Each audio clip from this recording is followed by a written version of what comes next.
This is a schematic for a fuzz circuit. I came up with it last night. It's based off the Baz fuzz circuit. It's been breadboarded. It sounds really good. I'm going to show you how to read this and put the parts onto a PCB board yourself so that you can translate this knowledge onto other projects and just look at the schematic, get a PCB board and whichever parts and make it. I do sell this kit on Reverb, and I'll put a link in the description, give you more information about that at the end of the video.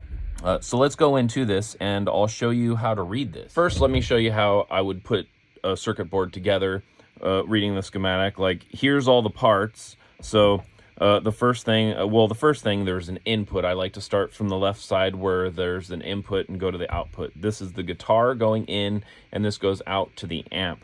I'd first start with a wire, and I'd solder a little wire in this PCB board, and then I'd label the wire input.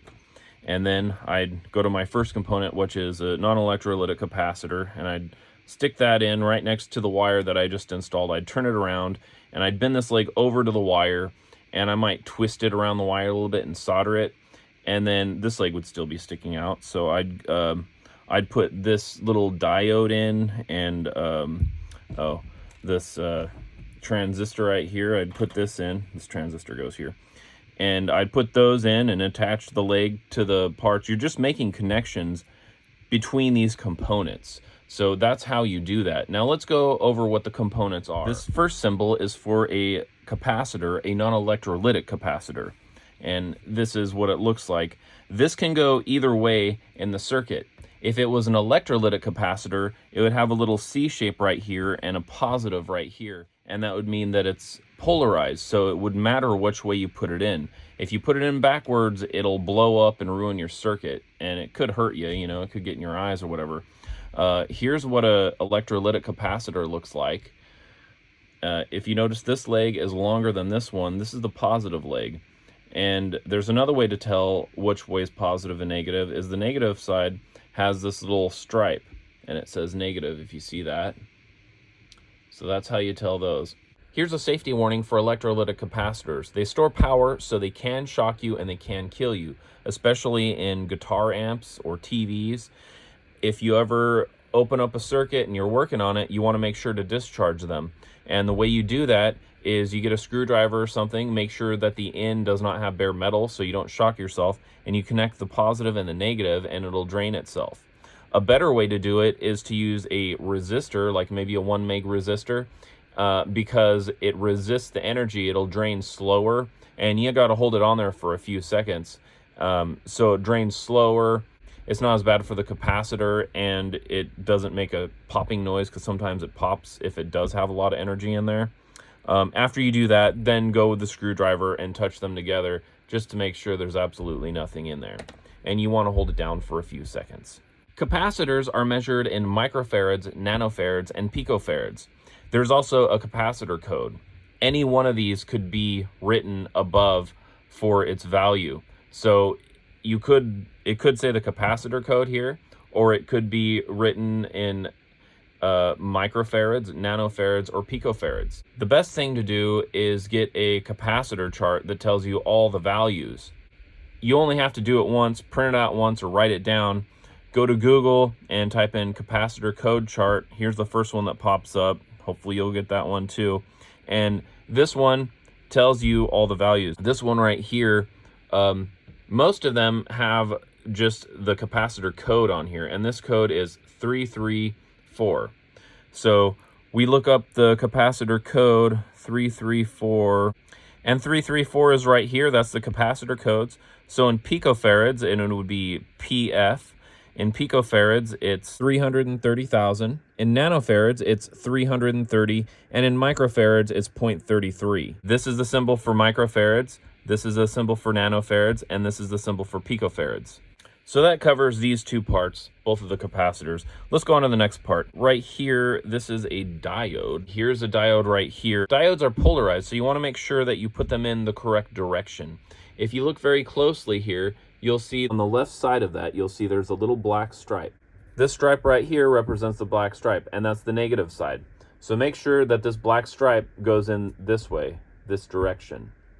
This part right here is a transistor. Make sure this goes in properly. This is an MPS A13 transistor, and this is actually a Darlington transistor. So the symbol for it's written a little bit different. I wrote the wrong symbol here, but that's okay. This is what the schematic actually looks like for it, but sometimes people will also write it like this. And as long as they put that it's an MPSA 13, then you know what to put there. So this is the orientation, this is the base, this is the collector, and this is the emitter. Right here, you can see the base is here, it's the middle one, and the emitter is right here, number one, and the collector is the third leg when looking at it with this in the front. I should actually write that on my schematic, and I believe I'll do that right now. So when you're putting it together and you're looking at the transistor, as you can see, the top is round, here's the front, and just like the picture, this first leg is the emitter, which goes here. The middle leg is the base, which goes there, and this top leg is the collector. Make sure you get that right or it won't work. Let's talk about resistors.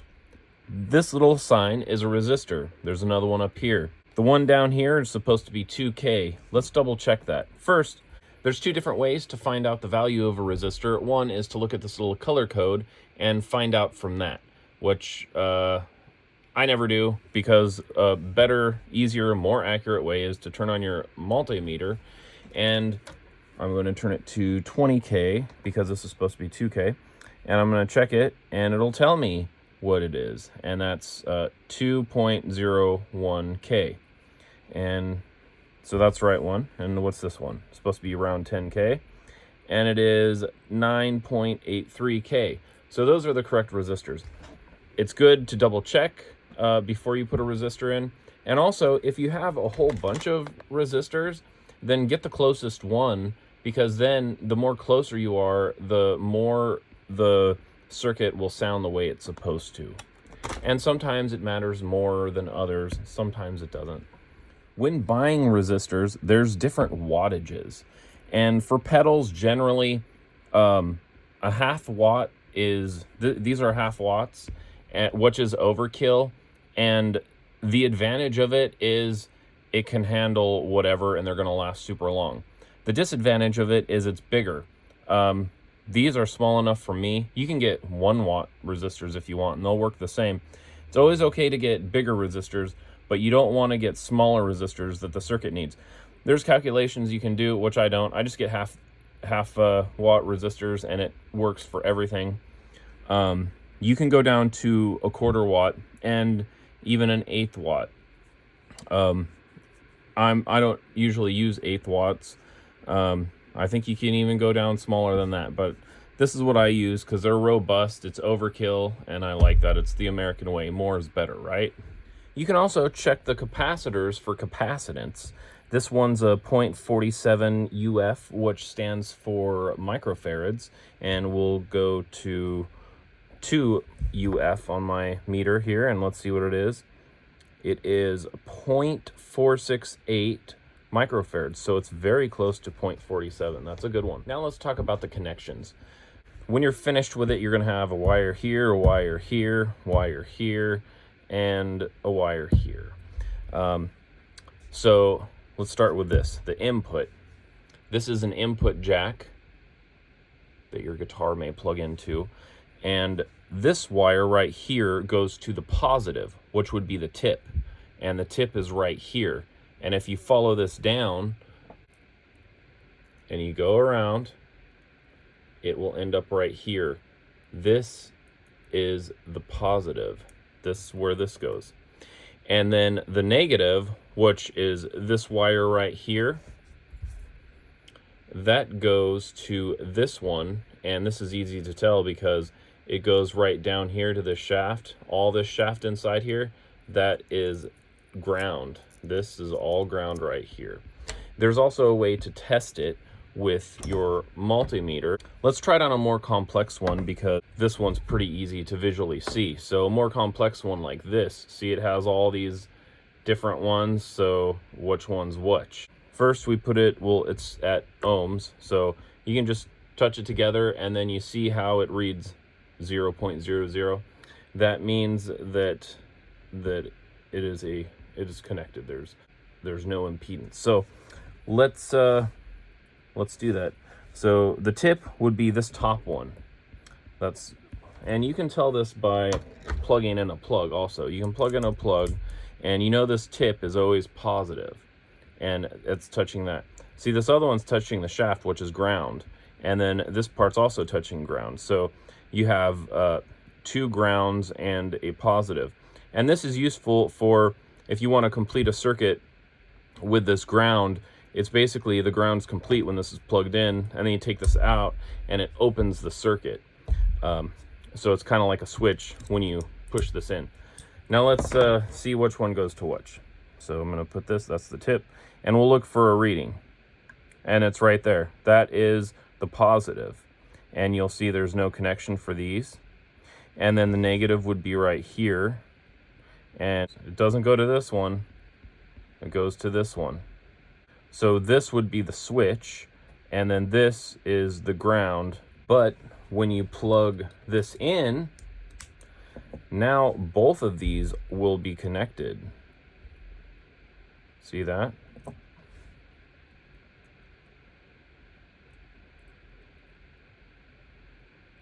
But it won't be connected here because that is the positive. The same thing for here. You'll have another one of these, and this goes out to the positive, which is this part right here, this part right here.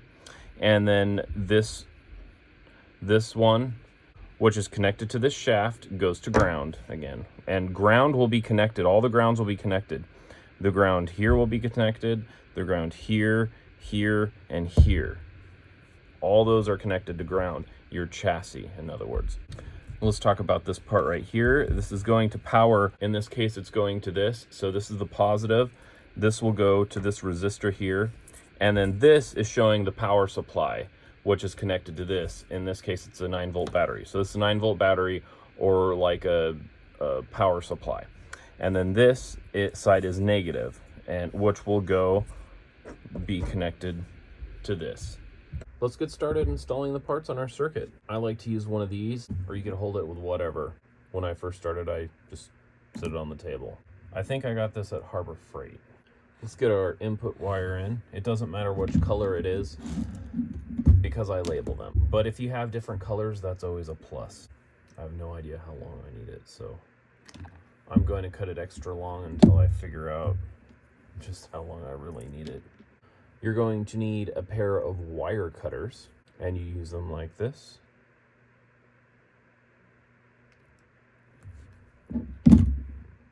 And then you twist it. Next, I'm going to do what's called tinting the wire. I've got my soldering iron, and I got my solder.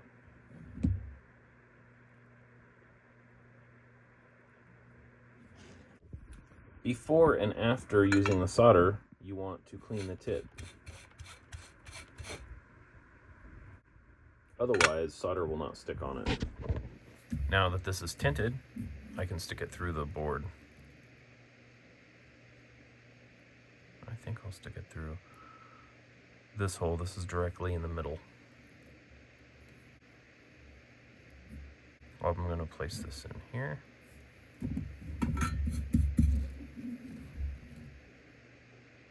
If you do directly here, it might push out, which is annoying, so you want to kind of put it on the side. And I like to have my soldering iron, mine has adjustable temperature, so I put it at the hottest temperature I can get it, and I just put this on for the smallest amount of time possible. That's all you need, just that split second.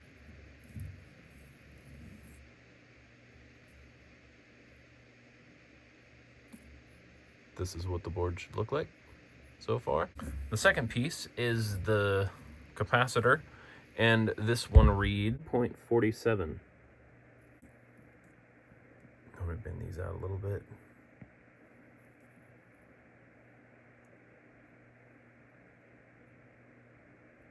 Oops. I'm gonna skip that spot in the middle. So there's a little hole in between it. I'll stick it right down there. Now I'm going to flip it over, and this one side I'm going to bend. I'm kind of holding this other side. I'm going to bend it, and twist it around like that. Now I'm gonna cut it. I'm gonna use a pair of pliers to finish bending it around it. Oh, I'm in my finger now.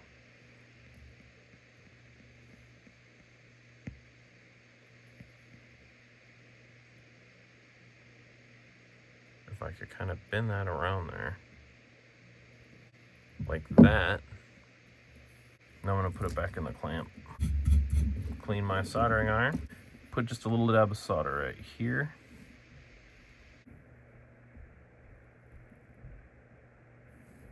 And then another one right here. We got our capacitor installed. Now it's the next part. Now we're going to put in the transistor. It's very important that you get this right. I'm going to flare out these legs.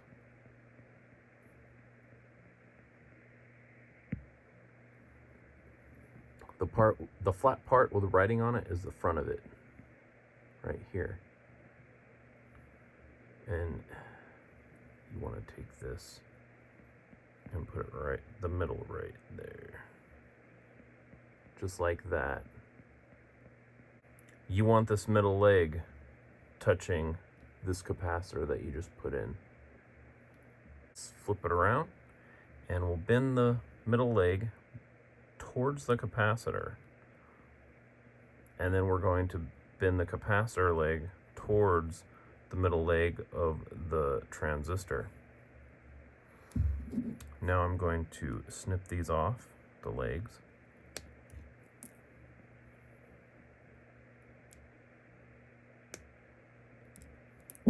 You can see I snipped off the legs. Now I'm going to solder those two legs together.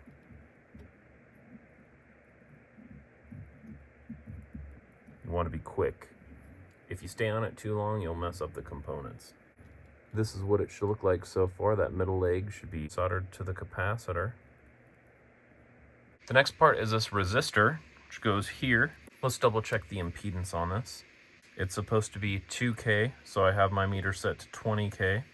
You might have an automatic meter where you don't have to set it. This is 10K, that's the wrong resistor. The resistor we need is hopefully this one right here. There we go. Do note that when you put both of your fingers here, you won't get a super accurate reading. Sometimes if you're reading really high impedance, it'll actually get your impedance along with it. See what I mean? Because we actually have impedance to us. But with lower impedance like this, it's not going to matter too much. Now what I'm going to do to this is I'm going to take one side, it doesn't matter which, and I'm going to bend it down like this. So it looks like that. And then I'm going to insert it here. I will insert it right there. Like that. And you can also do it this way too. It wouldn't matter which way. But I like to keep stuff away from this transistor because in theory it might cause interference, which probably doesn't. So I just like to install them that way if I can. Now we're going to flip it upside down, and the wire closer to the transistor, you're going to bend towards it. And then the transistor wire, you're going to bend towards the resistor. And we'll take our clippers, being careful not to clip too far. Clip that. Clip this end. I'm going to bend this down a little bit further. I'll put it on my holder and solder it. See, I just touch it and let it go. Hold the solder to it, the gun to it, put the solder on and let it go. You don't want to hold it on there too long. And if you mess up, you might wait a minute or a few seconds, maybe a minute, and make sure it's cold to the touch before you solder again, because you don't want to overheat your components or they will not work. And that's what it should look like so far. See if I can bend this over a little bit. This other side of the resistor is going to go to ground. When we started, I forgot to label the first wire, so let's do that now. This is the input wire, the first one that we put in that goes to the first capacitor. I'm going to label it in. This next wire goes to the ground. If you do not own wire cutters, you can also use a razor blade or a knife blade from a sheetrock knife, and you very gently roll it around, and then you should be able to pull it off. Now we need to twist this. Putting it in my clamp. I'm going to tint the wire. If you have a little blob on the tip of it, you could just snip it off. So this is going to be my ground wire. I'm putting it next to this capacitor, the last one that we put in. Now I turned it over, I'm going to bend the capacitor down and bend it around this wire. I'm going to bend this up and cut it. Now I'm going to just kind of shove it back in there. Make sure it's not touching this other thing. I'm going to solder.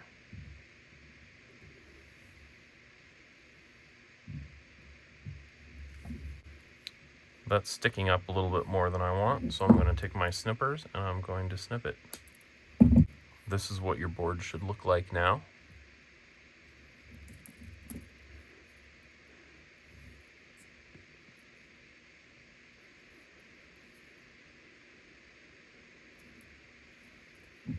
You want to make sure that these aren't touching. You want to make sure these aren't touching and this isn't touching. A way to check this, to know for sure, is to get your meter out. You want to check the impedance. I'm going to turn this on. Touch these together. See how it shows 0. Or usually they're off and it might show 2 or 5. As long as it always shows that reading. I'm going to touch this to that and that to that. See? It's not... Oh wait, it's connecting. Why is it connecting? Let's turn around. What's there? It's connecting because there's a resistor there. So that's good. It's supposed to do that, but it's not supposed to read 0. It's supposed to read 2K. Let's move this to 20K. And look at that. We got 2K right there. Let's go to the next part. This shouldn't show any connection, and it's not. And does this show any connection? No, it doesn't. So these are not connected. That's good. If this was jumped here, if there's a jumper here, then it wouldn't read 2K, it would read 0, like this. Oh, see what's happening? I'm not getting a connection there. And that happens because the flux inside the wire sometimes makes it hard to get a connection. But when I touch these to this same piece of blob of solder, it should show a connection. There we go. See, let's not forget to label the wire we just put in, and this is our negative wire.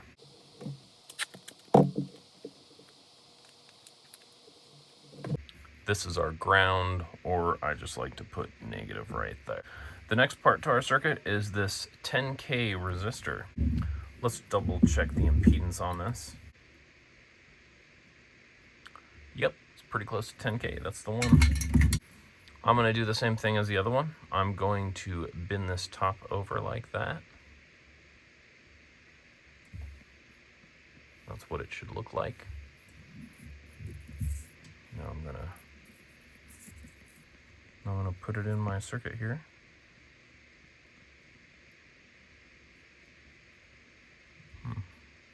I'm going to put it right. You see this row of lines right here, just in front of the transistor? I'm going to insert it in that line right there, just like that.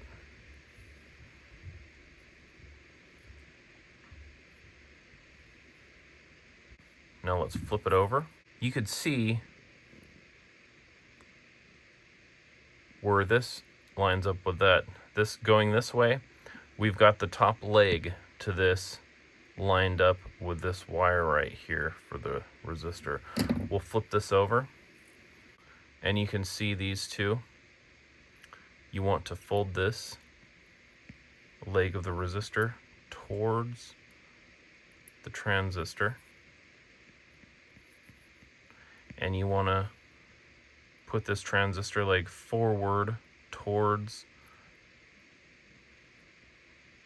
the resistor.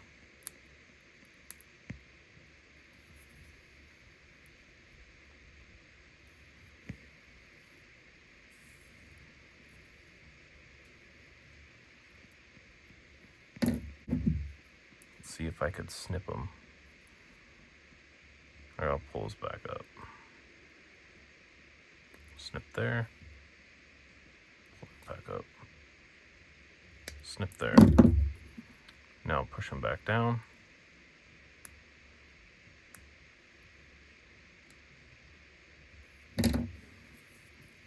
Put it in the holder. And now I'm going to solder it just very quickly. If you look at it, I didn't get it very well. I'd like to do a little bit better job than that. So I'm letting it cool down. Let me get it again.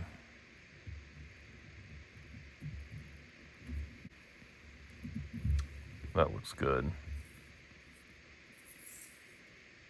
This is what it should look like so far. And you can check your connections. This is connected to this. This transistor is right here. This resistor is right here. And you're just making sure that those are connected. The next part in here is this diode. It's connected in between these two and in between these two. Here's the diode. Remember, you want to get this little black line right here on this side. That's the negative side. I'm going to do the same thing. See, here's the negative. I'm going to bend this down just like I did to the resistor. So it looks like that. I want to get the negative half of this diode to touch these two, in between these two. And I want the positive half to touch in between these two right here. So you see that negative side? Let's see, it's the longer side. I'm going to put it like this, if you see those holes.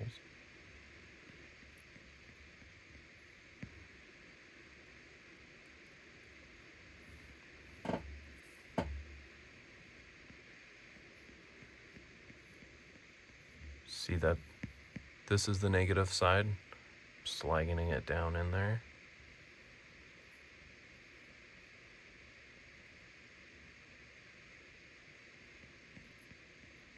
Let's turn this around.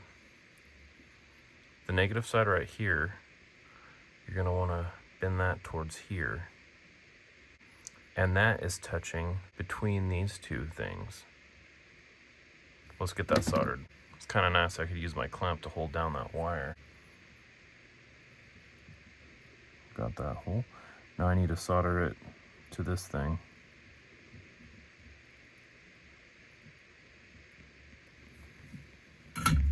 And that's what it should look like right now. I'm going to pull this up, this wire right here. I'm going to snip that off.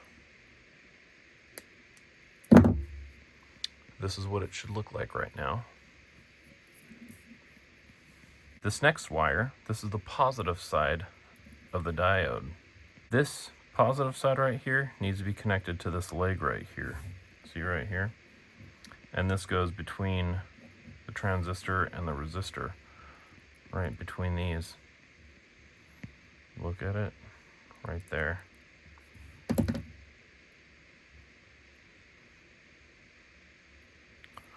So this is kind of difficult. Okay, I'm going to move this wire here for now. And I don't want to get too close. See, I can go diagonal right here, but then I risk touching this. So what I'm going to do is I'm going to go this way with it. And then I'm going to solder it to this little point right here. Let's start here. Okay, now I need to get to this next point. Now I'm going to bend this leg down towards this.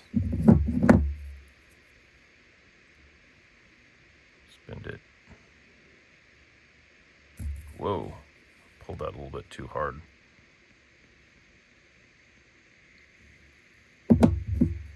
Gonna snip it.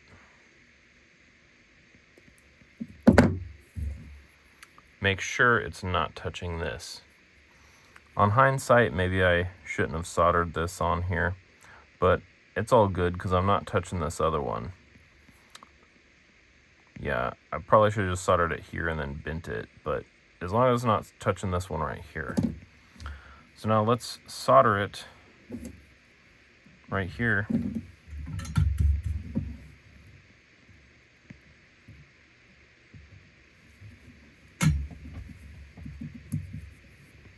This is what it should look like.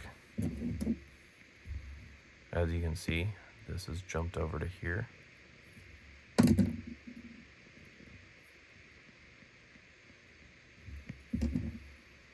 Here's the diode like right here, and it gets jumped over to here, connecting between, well, this and this. Now this other side of the resistor down here, where does that go? That goes up here to positive. Now we're going to use this battery cable. I'm going to strip the wire a little bit better. So basically this resistor is going to this, just like on the schematic. This resistor goes to 9-volt positive. I'm sticking it in there.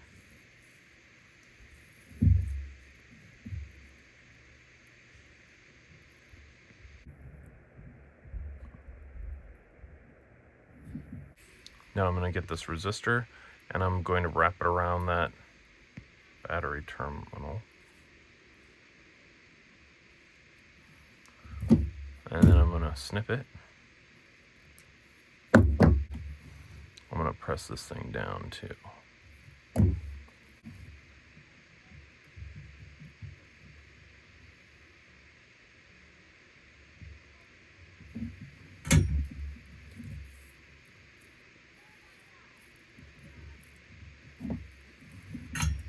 I need to get that hole too.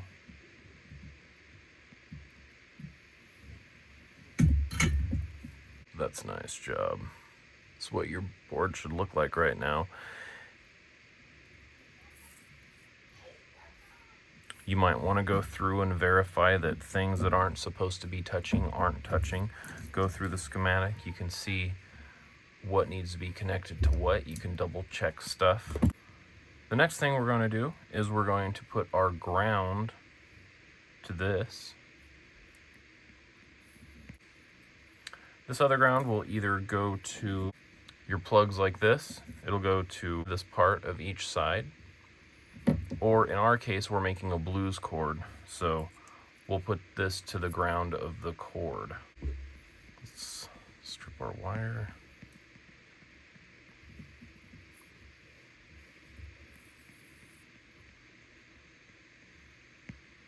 Gonna stick it in this hole right here. Flip it over. Yeah, it comes stripped, but I like to strip it a little bit more, otherwise it's gonna fall out.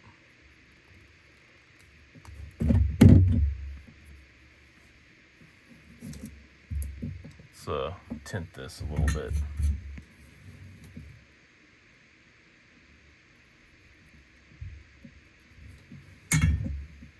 Make sure to wear safety glasses when you do this, because solder can flick up in your eye and that would be horrible.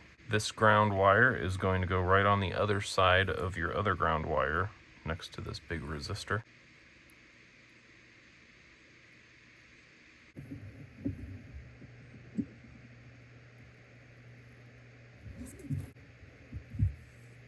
I've got a big wad of wire there, so I'm going to snip that off.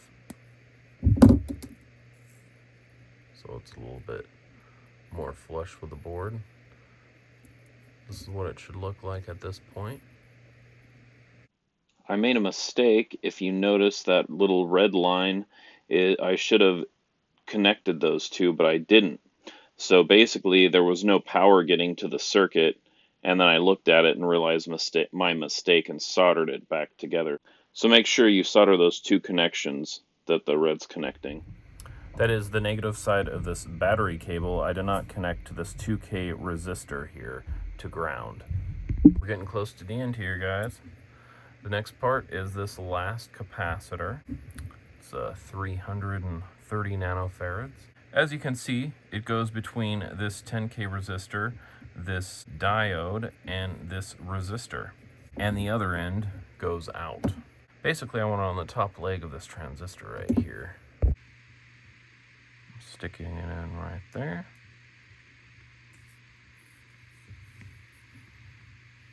Show you where. You see I got one dot on this side, and I got 2 dots on this side.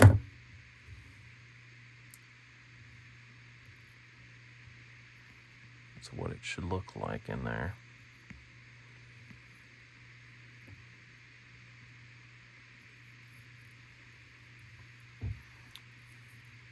I'm going to turn it around. And I want this wire to touch these wires right here. Not this first one, the second blob right here. I'm going to bend that down. I'm going to start right here where the wire comes out.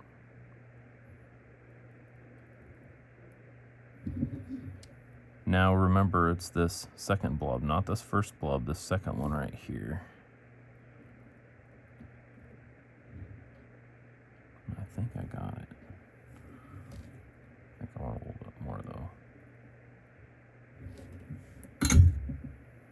Let's look at that. I'm gonna bend this up. I'm gonna clip that off. That's what it should look like right now.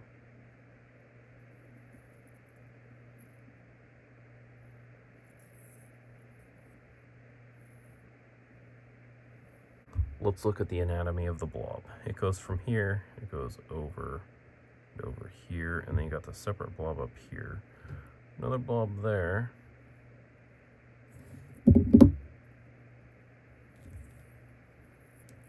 Now we have this last leg sticking up, and it is the other side of this capacitor, which is going to go out.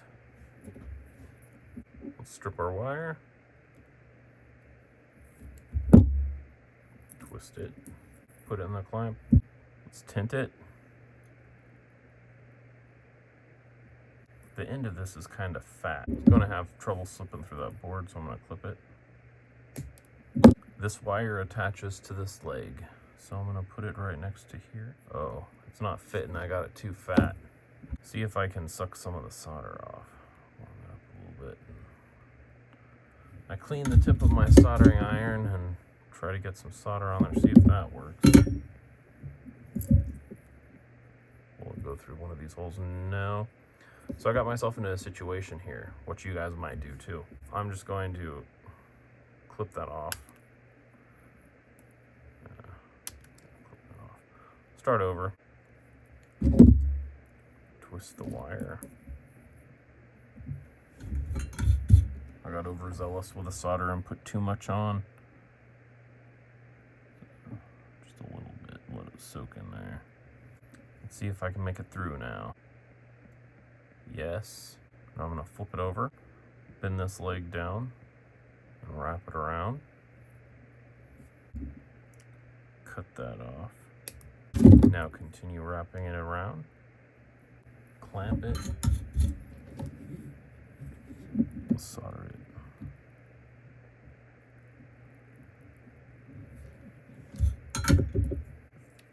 Sticking out a little bit more than I like, so I'm going to snip the tip off. And this is what it should look like.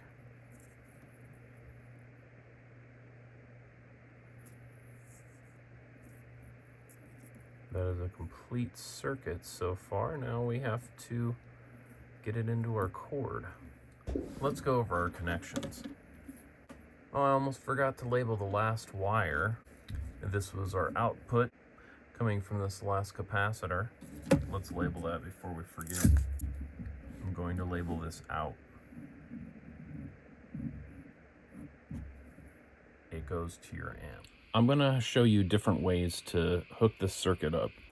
I call this the blues cord, and it's basically just a guitar cord, and you plug a battery into it, so it's kind of cool and easy. You don't have to have a pedal. Or you can get a can or like an enclosure for a pedal.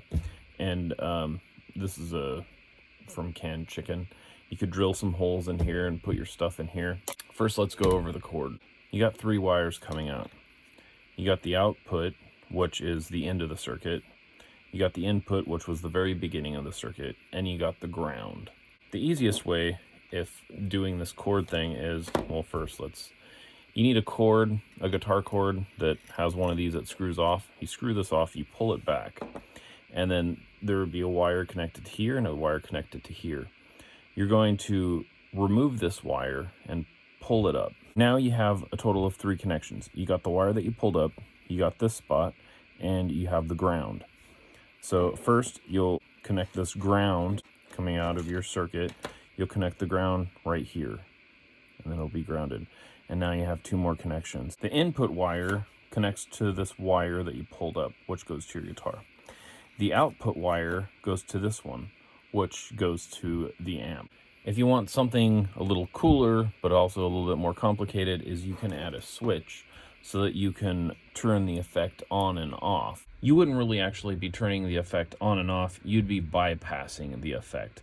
To turn it on and off, if you want to do that, you'd have to put this other switch that only has 3 little prongs on the back. You'd put that on either the positive or negative. You'd basically cut this wire and you'd put 1 wire on here and 1 wire on the middle. Make sure the middle's being used, because if you put them both on the outside, it won't work. Otherwise, you'll have to unplug the battery when you're not using it so it doesn't drain. So say you just want to use it as a cord, you can turn it off. This is the way you do that. You get the switch and you wire it up like this.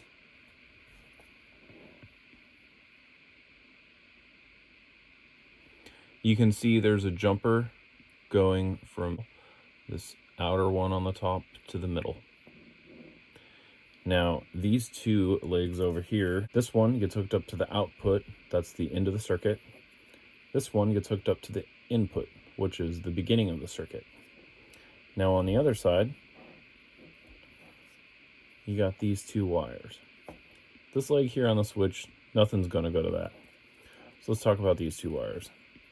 This one all the way on the outside goes to amp, which is this one right here. And this other one goes to guitar, which is the wire that you pulled up, it goes to that wire. And then make sure you wrap the wire up that you pulled out and wrap up everything with electrical tape so it does not ground out to anything. Also, you're going to connect this ground wire from the circuit. Ground wire goes directly to this spot right here. And that's how you hook that up. Say you want to hook it up to an enclosure. I have this can. You'll need an input and output jack. And if you want, instead of having this battery cable, you can actually have one of these. And this would go into a power supply.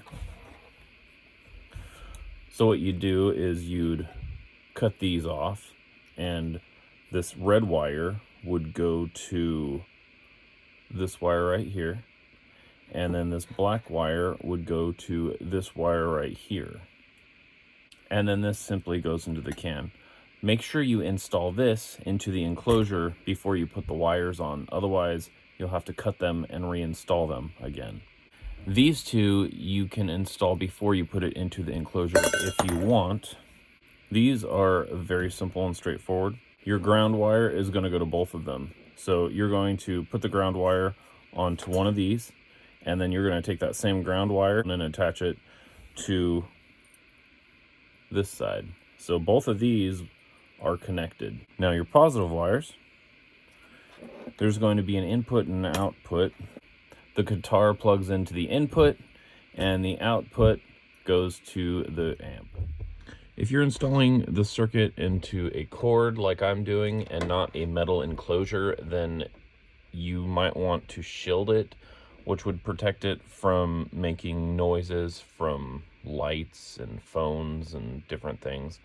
It just makes the circuit quieter. So let's do that. What we'll have to do is get one last ground wire, and our ground is right here coming from this black wire, and you'll see these three components right here have the ground. So that blob of solder right there, I'm gonna put my ground right there. First I'll strip the wire, I'll twist it,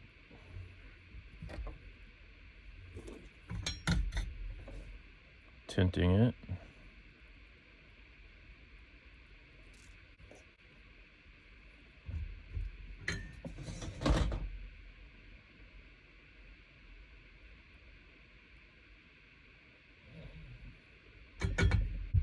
What I'm going to do now is I'm going to wrap it in regular tape, and then after that I'm going to wrap it in copper tape. I'm going to double wrap the bottom. I'll put just in case one of those solder lugs break through, because you don't want this tape touching any of the metal in here. The only thing it should touch is this ground that I will solder to it.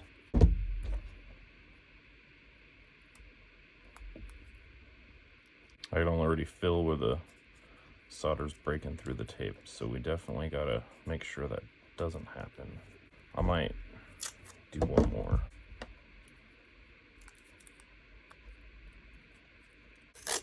Now I'm gonna wrap the whole thing in tape.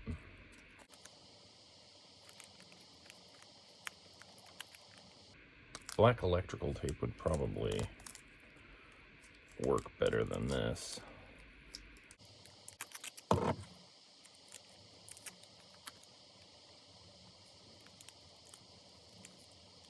Oh, this is the copper shielding tape.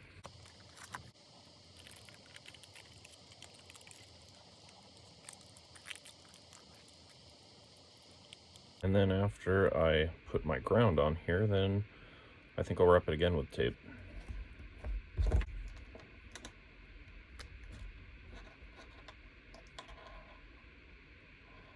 Stripping the ground. This is the ground wire that we added to it. Tint it.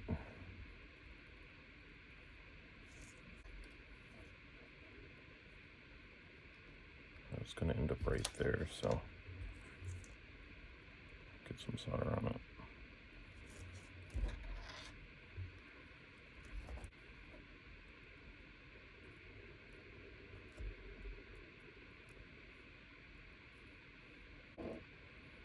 Cool, it's shielded now. Make sure to test your circuit before you put the stuff on, just in case you do ground something out and it doesn't work. You'll know why. Now I was thinking about wrapping this with duct tape, but I think I'm going to wrap the whole thing with electrical tape, and towards the end this will get wrapped with electrical tape too, so it kind of blends in with my black cord.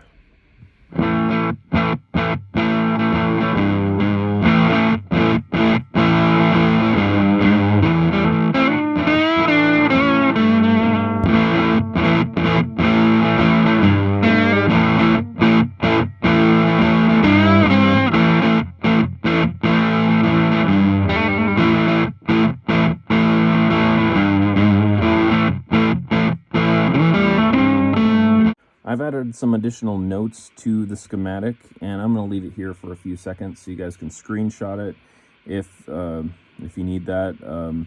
If you're getting the kit, then I'll include a copy of this to make things easier for you. Let's go through the notes. I kind of did an arrow. I included the capacitor code and then the different measurements of it in microfarads, nanofarads, and picofarads. Same with this capacitor. I've included the name of the transistor and the resistors. I put the codes on, the band codes, so red, black, red, gold for this 2000K one. And then for the 10K one, it's brown, black, orange, gold. I did this in case someone doesn't have a multimeter and they can't read the resistance, so they'll be able to figure out which one is which by looking at the colors on the band. Oh, I included the name of the diode, 1N418. And the name of the circuit is Blues Cord. It's a Stolhand Blues Cord. If anyone wants to buy the kit, this is what it looks like. Here's all the little pieces to it.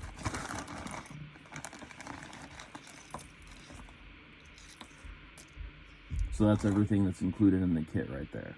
And you'll have to buy your own guitar cord and 9-volt battery, and then any tools you'll need, such as like a soldering iron and safety glasses,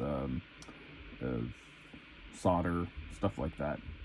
I'm selling these kits on Reverb, and if you don't know about Reverb and it's your first time, then I have a discount code for you if you follow the link in the description. And there's another link in the description that will take you straight to my Reverb site, straight to this kit. And if, in case those links don't work, you can just type in Reverb and go to reverb.com and then scroll down. That's what it looks like right there. Let's click on that. This is reverb.com, and if you punch in DIY fuzz circuit Stolhand Blues Cord, and that'll take you to the kit. There's my kit right there. You can click on it and purchase it right here. There's free combined shipping, so if you order more than one, you only pay for shipping once. You don't have to pay additional shipping for each one. If you've made it this far in the video, let me know by giving me a thumbs up in the comment section. And if you have any questions, put them in the comments. If you want to help out, subscribe, and that helps me to be able to do this more. So I'll see you in the next video.